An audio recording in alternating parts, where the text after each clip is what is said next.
Most romantic and revenge based Lahore کے ایک خوبصورت ہوٹل کے روم میں وہ دونوں لڑکا لڑکی خوش نظر آ رہے تھے۔ کل جب ہم نکاح کر لیں گے تو ہماری محبت کو ایک منزل مل جائے گی۔ رائما نے پرشوق انداز میں ایک نظر اس خوبرو لڑکے کی طرف دیکھا جو کسی کے بھی خوابوں کا شہزادہ ہو سکتا تھا، مگر تقدیر نے اسے اس کی جولی میں ڈال دیا تھا۔ بالکل میری جان، وہ بھی دل کھول کر مسکرایا۔ ہلکے ہلکے میوزک کی دھن پر وہ اس کی کمر میں ہاتھ ڈالے کپل ڈانس کے مزے لے رہا تھا۔ آہستہ آہستہ اس کا ہاتھ رائما کے وجود کی رنائیوں کو محسوس کرنے میں مگن ہو گیا۔ وہ اپنی آنکھیں بند کر کے اس کے کندھے سے سر ٹکا کر اپنے محبوب کی اس طرح محبت کو محسوس کر کے مسرور ہوئے جا رہی تھی۔ دھیرے دھیرے میوزک کی دھن پر دھڑکنے قدم ساکت ہونے لگے جب وہ اس کے بالوں میں سر چھپا کر خوبصورت گردن کو لبوں سے چھونے لگا۔ رائما کو یہ سب تھوڑا عجیب اور نیا لگا۔ تم یہ کیا کر رہے ہو؟ پیار کر رہا ہوں، وہی پیار جس کی خاطر ہم دونوں نے اتنا بڑا قدم اٹھایا۔ اس کی آنکھوں میں جھانکتے ہوئے اس نے اپنا ایک ہاتھ رائما کی شرٹ کے بٹنوں کو کھولنے میں لگا دیا۔ دو بٹن کھول کر وہ کچھ پل کے لیے رک گیا، پھر ایک جھٹکے سے اس کی نازک سے وجود کو اپنے مضبوط بازو میں بھر کر کمرے میں داخل ہوا جہاں پورے کمرے میں سرخ گلاب پھیلے تھے۔ ایک انچ بھی ایسی نہ تھی جہاں گلاب کی کوئی پتی نہ ہو۔ بیڈ شیٹ بھی سرخ رنگ کی تھی جس پر پھولوں سے دل بنا رکھا تھا۔ سارے کشن تکیے بھی سرخ رنگ کے تھے اور ان سب کشن کے درمیان ایک خوبصورت ہارٹ رکھا ہوا تھا جس پر سفید رنگ سے آئی لو یو لکھا تھا۔ بیڈ کوم کی اوپری جگہ انگلش کے حروف کے ساتھ ویلکم ٹو مائی لائف لکھا تھا۔ سائڈ ٹیبل پر ایک بلو رنگ کی جویلری باکس میں خوبصورت ہیروں کا سیٹ دیکھ کر وہ حیران رہ گئی۔ باقی ہر طرف رنگ برنگی خوبصورت کینڈلز کی روشنی نے خصوص خیز سموں کو باندھ دیا تھا۔ وہ یہ ساری سجاوٹ اور تحفے دیکھ کر خوش تو ہوئی تھی مگر اس کے وجود وہ دل سے یہ خوشی محسوس نہیں کر پا رہا تھا۔ مائی لو، آج ہم دونوں ایک ہو جائیں گے۔ وہ لڑکا محبت سے اس کی آنکھوں میں جھانکنے لگا۔ کیا مطلب؟ یہ سب تو شادی کے بعد اچھا لگتا ہے۔ جیسے ہی اس نے رائما کو بیڈ پر بٹھایا تو وہ نہ سمجھی سے گویا ہوا۔ مائی لو، ہم کل نکاح کر تو رہے ہیں اور ویسے بھی میں نے جس دن تمہیں پہلی بار دیکھا تھا اس دن تمہیں دل سے اپنی بیوی مان لیا تھا۔ کل چاہے ہمارا نکاح ہے مگر میرے دل میں تمہارا مقام اپنی بیوی جیسا ہے۔ تمہیں دیکھ کر میں اپنا آپ بھول جاتا ہوں۔ جس طرح تم نے میری خاطر اپنے گھر والوں کو چھوڑا ہے اسی طرح میں بھی تمہاری خاطر اپنی فیملی، بینک بیلنس، خاندان چھوڑا ہے۔ میری خواہش ہے کہ آج ہی ہم ایک ہو جائیں، کیوں نہ کہ تم میری زندگی میں ہر چیز کو پرے دھکیل کر آئی ہو۔ میرے لیے جتنا آج کا دن خاص ہے اتنا شاید کوئی بھی دن خاص نہیں ہوگا۔ آنکھوں میں لاکھوں جذبات لیے وہ اس کی ایک ہاں کا منتظر تھا۔ مگر یہ سب غلط ہوگا۔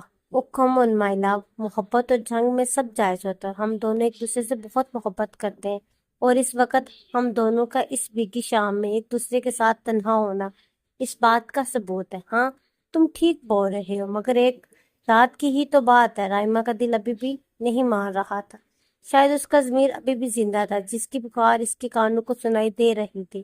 وہی تو میں بول رہا ہوں مائی لو، ٹرسٹ می، ایک رات کی ہی تو بات ہے۔ ہم صبح نکاح کر لیں گے اور اگر تم مجھ پر ٹرسٹ نہیں کرتی تو اس کا مطلب تم مجھ سے محبت بھی نہیں کرتی۔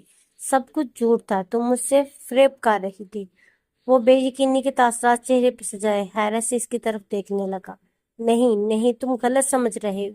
میں تم پر خود سے زیادہ یقین کرتی ہوں اور پیار تو حد سے زیادہ کرتی ہوں، اسی لیے یہاں موجود ہوں۔ وہ بے بسی سے گویا ہوئی۔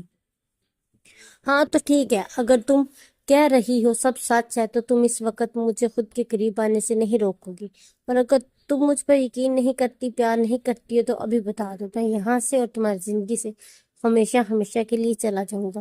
سنجیدگی سے یہ بات بول کر وہ اٹھ کھڑا ہوا۔ رائما نے بے بسی سے اس کی طرف دیکھا۔ دل و دماغ کشمکش کا شکار تھا۔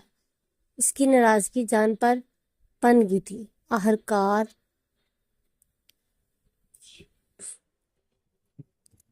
ضمیر کی آواز کہیں دور جا کر سو گئی۔ اس نے اپنے محبوب کا ہاتھ تھام لیا۔ میں تمہیں نہیں روکوں گی مگر میں چاہتی تھی کہ اگر ہمارا نکاح ہو جاتا تو یہ سب بس ابھی بھی تمہاری کنڈی ایک ہی جگہ اٹکی ہے۔ وہ برہم ہوا، اس کا ہاتھ جھٹکا اور دور جا کر کھڑا ہوا۔ رائما کا دل سہم گیا۔ نہیں نہیں، میں تو بس